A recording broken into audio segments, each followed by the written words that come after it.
June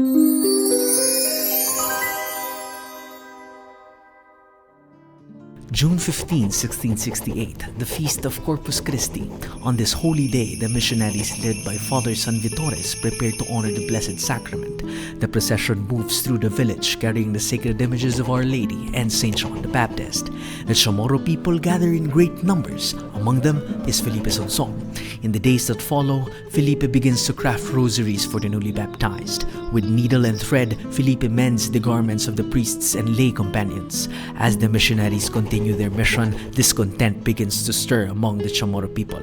To cleanse the land of pagan practices, Father San Vitores orders the destruction of ancestral skulls. This act ignites displeasure among the Chamorro people.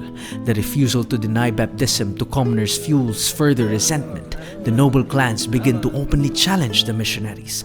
Tensions rise as the divide between tradition and faith grows ever wider. January 1669, Felipe Sonsong sets about building the second floor of the missionaries' living quarters. At the same time, the Chamorros begin constructing a new chapel, one that will surpass the first in both size and significance. With boards crafted from coconut trees and holy pictures displayed with care, Felipe transforms the space into a place of reverent beauty. Together, Felipe Sonsong and the Chamorro people build not just structures, but a foundation of faith and community.